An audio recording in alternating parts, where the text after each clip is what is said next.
Eksekusi lahan di Jalan Pegangsaan 2, Kelapa Gading, Jakarta Utara berlangsung ricuh.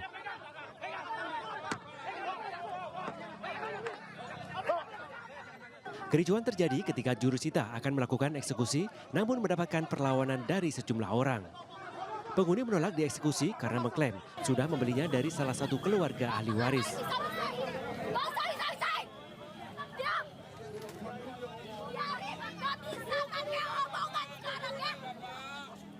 Bahkan penghuni bangunan sudah memiliki sertifikat hak guna bangun dari BPN Jakarta Utara. Sementara pihak penggugat memiliki surat akte jual beli sejak tahun 1998 dan sudah melakukan pengajuan permohonan eksekusi pada tahun 2017.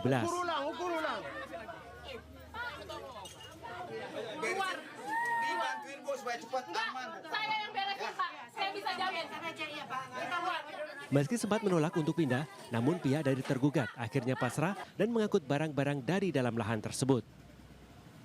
Dari Jakarta, Sofyan Firdaus, iNews melaporkan.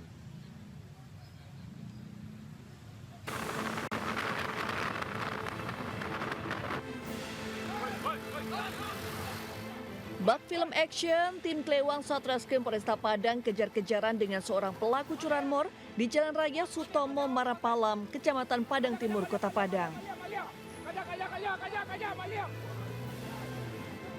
Pengejaran berlangsung dramatis lantaran pelaku terus berupaya kabur. Bahkan 2 orang polisi terluka akibat terjatuh dari motor. Sementara pelaku bernama Eko, residivis kasus pencurian spesialis congkel jok motor, berhasil diamankan setelah terjatuh dari sepeda motor. Pelaku selanjutnya dibawa ke Rumah Sakit Bayangkara Polda Sumbar untuk mendapat perawatan medis karena mengalami luka di bagian wajah. Dari pelaku, petugas turut berhasil mengamankan 1 unit sepeda motor curian yang dijual kepada penadah di daerah Lolong. Penangkapan pelaku berhasil dilakukan setelah wajahnya terekam jelas kamera CCTV saat beraksi mencuri motor di daerah Lubuk Lintah, Kecamatan Kuranji, Kota Padang. Kepada polisi, tersangka mengaku telah beraksi di 10 TKP di wilayah hukum Kota Padang. Selain sepeda motor yang dapat diambilnya itu mengintai barang-barang yang disimpan para korban di dalam jok sepeda motor. Pelaku ini memang sudah 3 kali masuk penjara, itu mengulangi lagi untuk kegiatan dia. Residivis Kambuan yang sudah 3 kali masuk penjara ini kembali berhadapan dengan hukum, dijerat dengan pasal pencurian dengan pemberatan dengan ancaman hukuman maksimal 7 tahun penjara. Dari Padang, Sumatera Barat, Budi Sunandar, iNews melaporkan.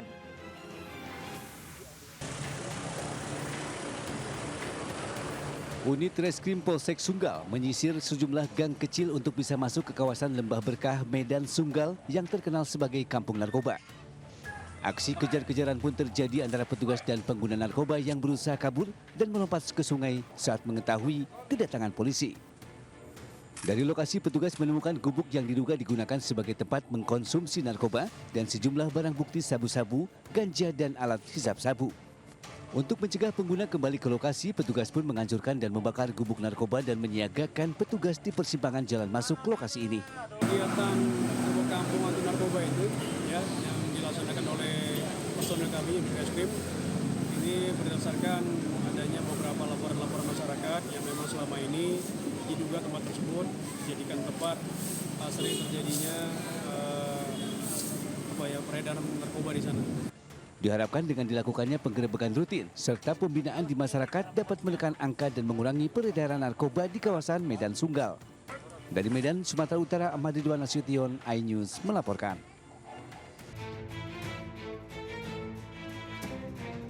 Video amatir merekam penyerangan Mapolres Tarakan, Kalimantan Utara oleh sekelompok orang tidak dikenal. Serangan ini membuat panik sejumlah anggota polisi yang berjaga. Insiden tersebut juga menarik perhatian warga dan pengendara yang melintas hingga ruas jalan Yos Sudarso sempat ditutup. Fasilitas seperti pos penjagaan, SPKT, dan ruang Kapolres mengalami kerusakan pada bagian kaca jendela. Sementara itu, 6 anggota polisi mengalami luka-luka dan kini masih dalam perawatan. Diduga ada oknum TNI yang terlibat dalam penyerangan ini. Untuk meredam tensi, Pangdam 6 Mula Warman bertemu dengan Kapolda Kaltara. Pangdam 6 Mula Warman akan menindak tegas anggota TNI yang terlibat. Sama-sama secara berjenjang menyelesaikan masalah ini secara jalurnya. Ada berapa anggota Polri yang terluka dari penyerangan? Saat ini dari data yang kita peroleh ada 6, tapi semua dalam proses pengobatan. Kami masih terus mendalami dan menyelidiki oknum kemungkinan oknum, dan tentunya nanti akan berhadapan dengan hukum yang berlaku di Jakarta. Sanksi terberatnya ada komitmen sanksi? Pasti ada, nanti kita sesuaikan dengan aturan hukum yang berlaku. Keributan oleh beberapa oknum ini membuat TNI makin disorot. Setelah sebelumnya 2 hari lalu, 2 orang anggota TNI terlibat keributan di tempat hiburan malam Leko, Jalan Baru Dompak, Kota Tanjung Pinang, Kepulauan Riau. Akibat insiden ini, seorang anggota TNI Angkatan Laut berinisial Serda DL meninggal dunia. Sementara Prada YHS yang merupakan anggota Yonif Tuah Sakti mengalami luka-luka. Dugaan sementara perkelahian sesama prajurit itu dipicu kesalahpahaman. Dari Tarakan, Kalimantan Utara dan Tanjung Pinang, Kepulauan Riau, Tim Liputan iNews melaporkan.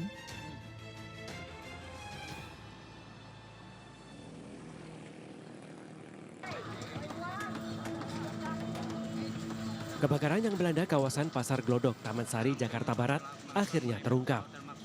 Api yang semula diduga dari Hotel One on One Urban Jakarta ternyata berasal dari bangunan sebelahnya yang digunakan sebagai mes karyawan. Dalam mes karyawan dipenuhi berbagai perangkat elektronik berupa kabel dan router yang diduga menjadi salah satu faktor penyebab api. Struktur bangunan yang menempel langsung dengan hotel membuat api dengan cepat merambat ke bangunan hotel. Api dapat dipadamkan 1 jam kemudian setelah 20 unit mobil pemadam kebakaran dikerahkan ke lokasi. Setelah berhasil dipadamkan, petugas langsung melakukan proses penguraian asap dan penyisiran di dalam gedung. Seluruh tamu hotel dipastikan telah dievakuasi dengan selamat. Sementara penyebab kebakaran masih dalam penyelidikan lebih lanjut. Dari Jakarta, Tim Liputan iNews melaporkan.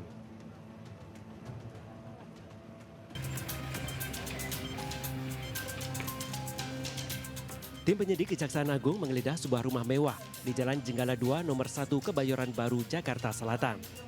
Tim langsung masuk dan membuka garis segel milik Kejaksaan Agung serta melakukan proses penggeledahan di dalam rumah tersebut. Penggeledahan rumah mewah yang diduga dijadikan kantor ini terkait dugaan korupsi tata kelola minyak mentah dan produk kilang pada PT Pertamina.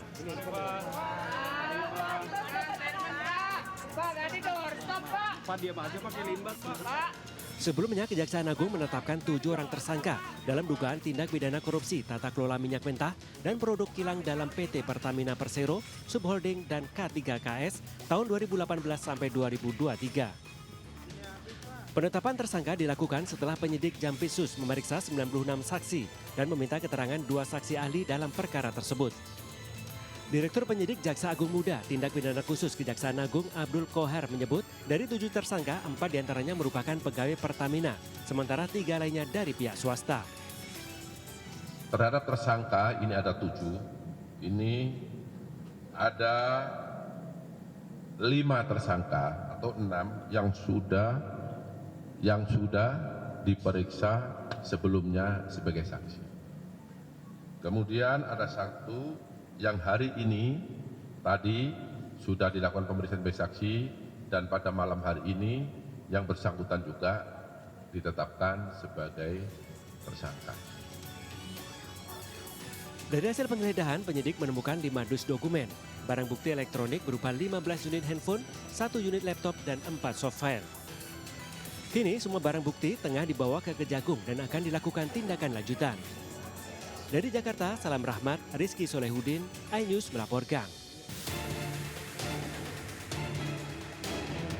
Sementara itu dalam kasus ini Direktur Utama PT Pertamina Patraniaga, Rifa Sihaan, ditetapkan tersangka oleh Kejagung dalam kasus dugaan korupsi tata kelola minyak mentah dan produk kilang pada PT Pertamina, subholding dan kontraktor kontrak kerjasama K3S tahun 2018 hingga 2023. Menurut keterangan Kejagung dalam pengadaan produk kilang oleh PT Pertamina, Patraniaga melakukan pembelian produk Pertamax RON 92, padahal sebenarnya hanya membeli Pertalite RON 90 atau lebih rendah.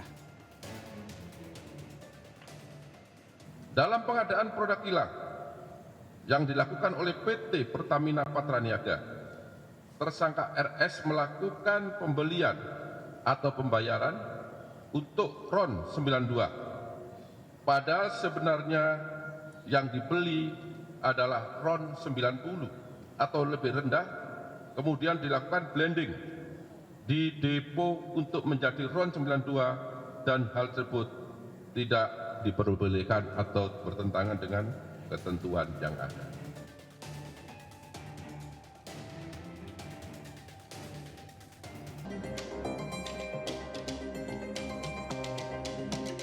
Kejaksaan Agung menyita uang tunai senilai 565 miliar rupiah terkait kasus korupsi penyalahgunaan wewenang impor gula periode ex-Menteri Perdagangan Tom Lembong tahun 2015-2016. Menurut Direktur Penyidikan Kejagung Abdul Kohar, uang tunai ini disita dari pengembalian yang dilakukan 9 orang tersangka dari pihak swasta.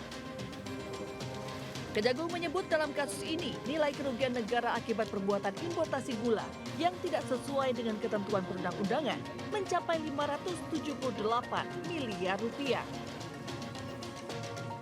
Pengembalian kerugian keuangan negara, di mana kerugian keuangan negara ini adalah kerugian yang diakibatkan oleh perbuatan yang dilakukan oleh para tersangka tadi. 9, dan yang bersangkutan beritikat baik untuk mengembalikan, karena ini dalam proses penyidikan, uang pengembalian ini selanjutnya oleh penyidik disita sebagai barang bukti.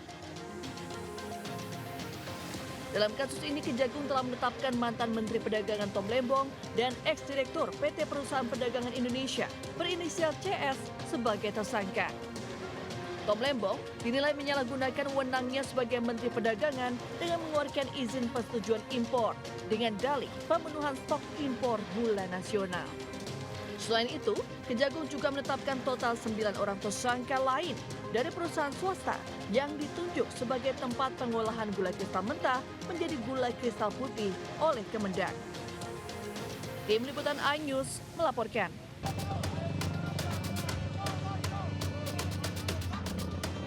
Ribuan pelajar dari tingkat SD, SMP hingga SMA menggelar demonstrasi menolak program makan bergizi gratis atau MBG. Para pelajar mengawali aksinya dengan long march sejauh 4 km dari lapangan Karel Gobay menuju kantor Bupati Paniai di Madi. Aksi long march hingga penyampaian aspirasi pelajar dikawal ketat oleh aparat kepolisian dari Polres Paniai. Aliansi pelajar se-Kabupaten Paniai tersebut menyuarakan penolakan terhadap program MBG yang diterapkan di Kabupaten Paniai dan kabupaten lainnya di Provinsi Papua Tengah. Sebagai gantinya, para pelajar meminta agar anggaran MBG dialihkan untuk pendidikan gratis serta perbaikan sarana dan prasarana sekolah di Papua Tengah. Sementara itu, Pangdam 17 Cendrawasih Maijen TNI Rudi Purwito mengatakan unjuk rasa tolak makan bergizi gratis oleh pelajar di Papua Tengah diduga ditunggangi kelompok tertentu. Memang ada di beberapa titik itu sebagai penyampaian aspirasi. Dan itu menurut analisa saya, itu juga tidak aspirasi murni. Karena mereka setelah dimintai keterangan juga karena ada tekanan dari kelompok tertentu untuk ya seolah-olah menolak makan bergizi gratis. Untuk itu, ia meminta jajarannya untuk tidak terpengaruh dengan demonstrasi tersebut dan tetap menjalankan program MBG di seluruh tanah Papua. Dari Kabupaten Paniai, Papua Tengah, Freddy Nuboba, iNews melaporkan.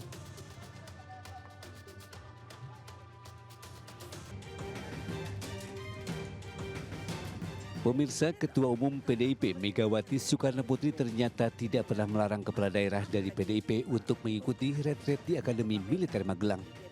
Hal itu diungkapkan juru bicara PDIP Ahmad Basyarah.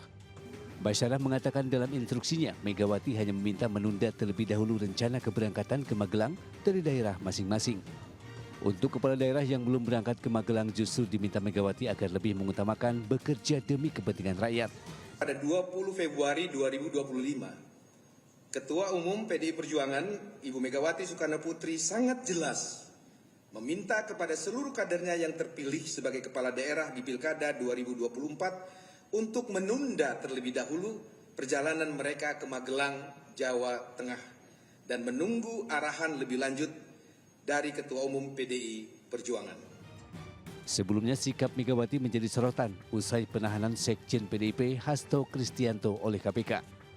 Buntut penahanan Hasto, Megawati menginstruksikan seluruh kepala daerah dari PDIP agar menunda rencana mengikuti retret di Magelang, Jawa Tengah. Tim Liputan iNews melaporkan.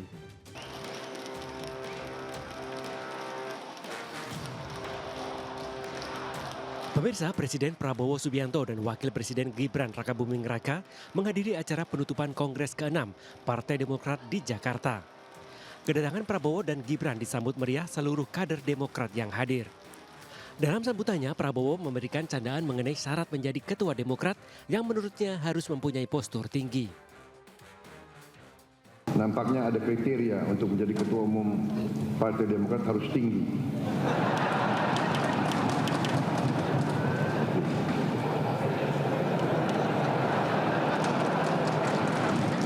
Pak Bahlil sudah benar di Golkar.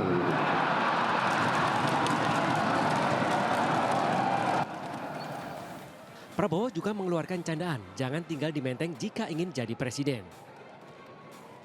Saya juga memberi saran, kalau mau jadi presiden, ya jangan tinggal di Menteng.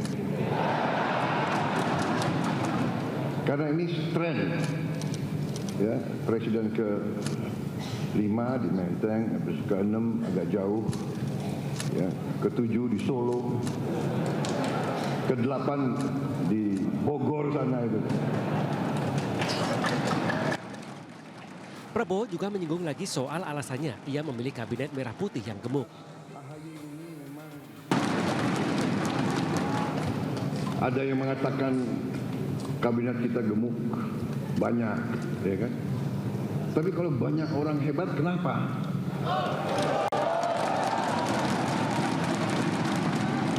Yang menikmati rakyat Indonesia.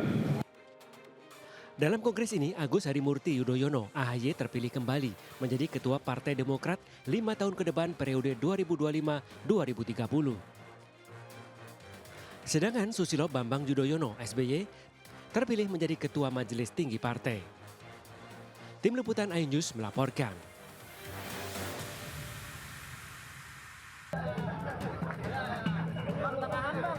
Pemirsa, penahanan Kepala Desa Kohod Arsin bin Asib oleh Bareskrim Mabes Polri disambut gembira warga setempat. Bahkan puluhan warga Desa Kohod menggelar aksi cukur rambut hingga botak. Salah satu warga yang tidak ingin rambutnya dicukur dipaksa dengan warga lainnya untuk bersama-sama dicukur botak. Aksi cukur botak bersama ini sebagai wujud syukur karena kepala desanya sudah ditahan di sel tahanan Mabes Polri. Ketua Aliansi Masyarakat Anti Kejoliman Desa Kohod mengatakan dirinya bersama warga lainnya sangat bersyukur setelah ditetapkannya Kepala Desa Kohod menjadi tersangka dan ditahan.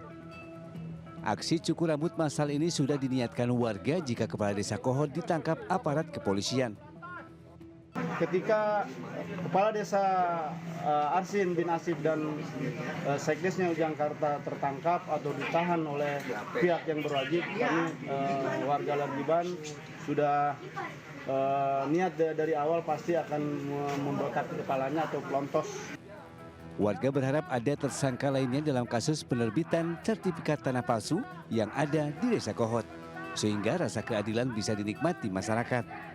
Dari Kabupaten Tangerang, Banten, Aimarani, iNews melaporkan.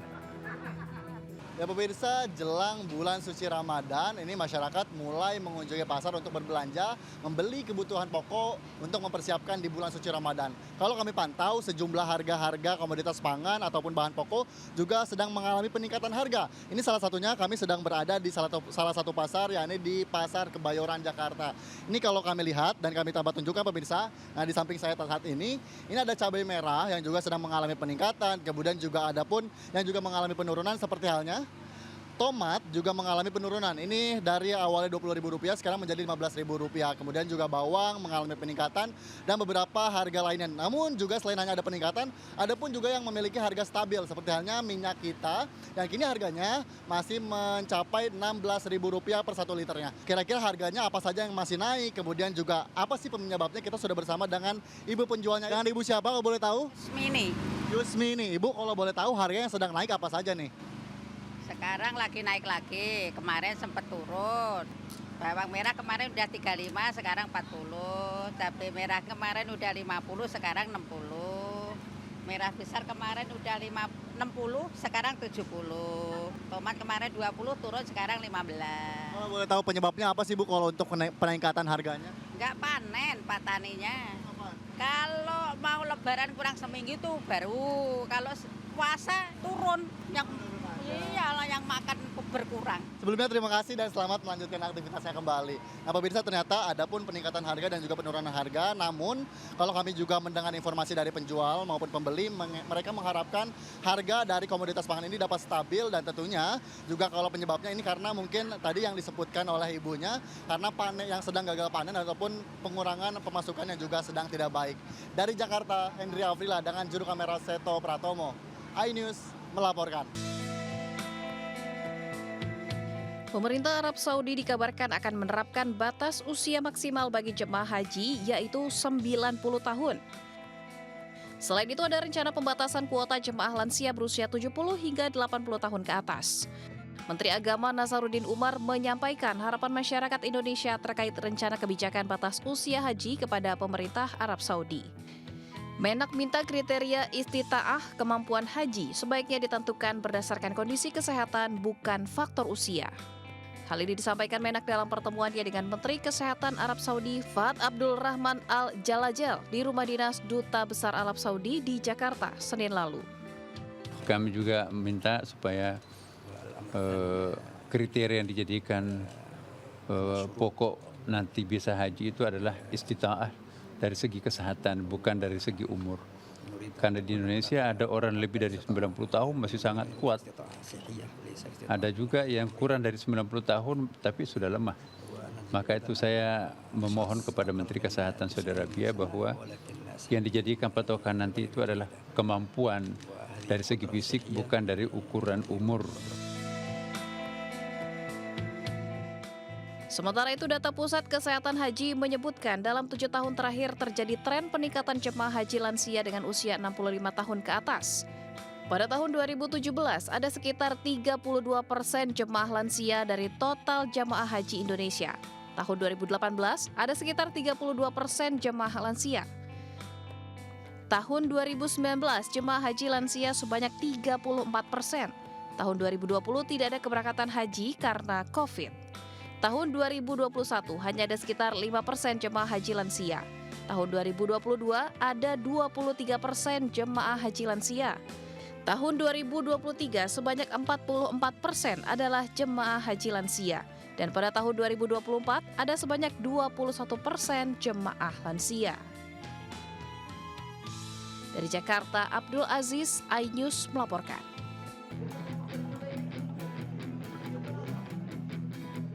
Ketua Umum PSSI Erick Thohir mengumumkan Jody Clift sebagai Technical Advisor atau penasihat teknis Timnas Indonesia di Gedung Dana Reksa, Jakarta Pusat.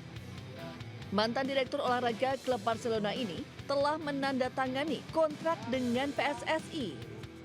Erick Thohir menyebut Jody memiliki ketegasan memajukan sepak bola Indonesia, khususnya dalam menaikkan kualitas Timnas Garuda.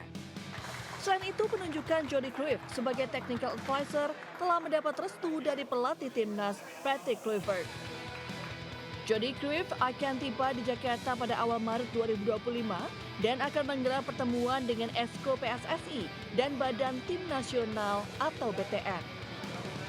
Karena memang kita memerlukan figur yang bisa menjadi bagian penting bagaimana membangun metodologi untuk kepelatihan,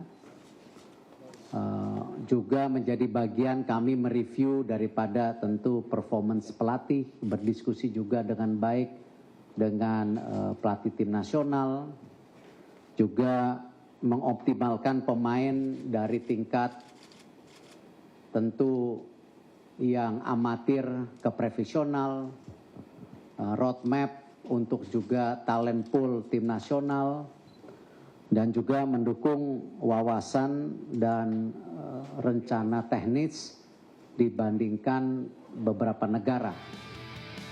Putra Johan Cruyff akan bekerja sama dengan Patrick Kluivert terkait pengembangan skuad Garuda dan lebih luasnya lagi membangun sepak bola tanah air bersama PSSI. Dari Jakarta, Rian Rahman, Muhammad Zulkarnain, iNews melaporkan.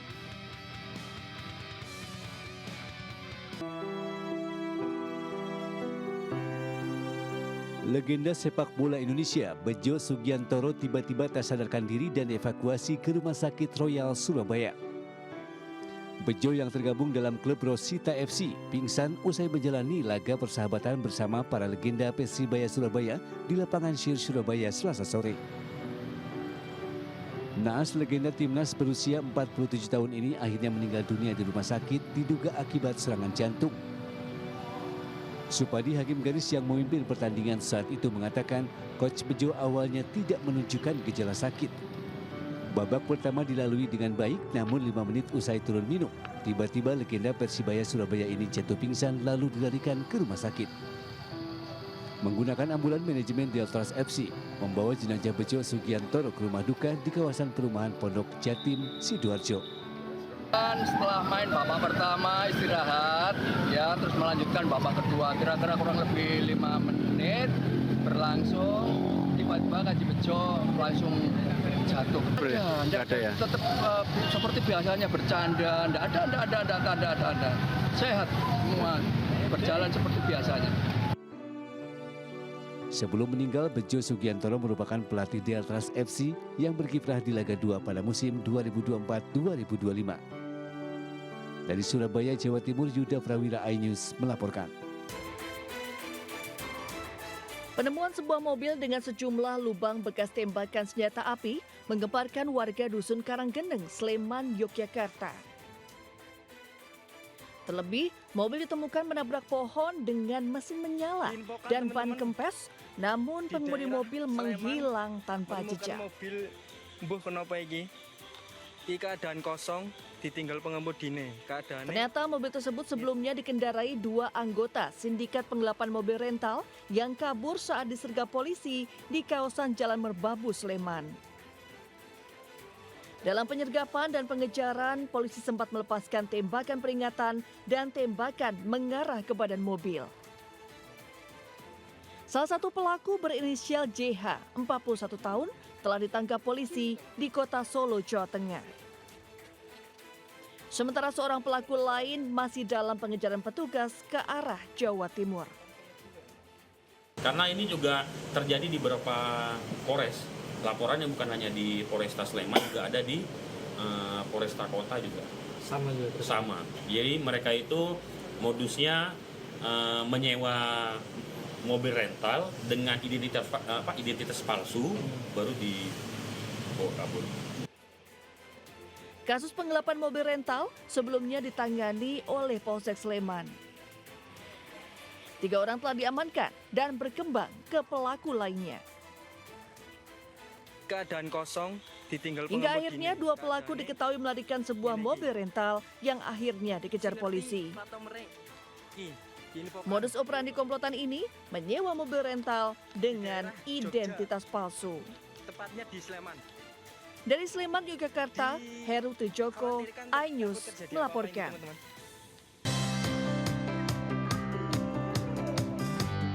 Acara bertajuk Mindful Productivity, Balancing Mental Well-being and High Performance ini dibuka oleh co-CEO MNC Group, Angela Tanusudibyo, yang dihadiri ratusan kaum muda MNC Group di MNC Studios Kebonjeruk, Jakarta Barat.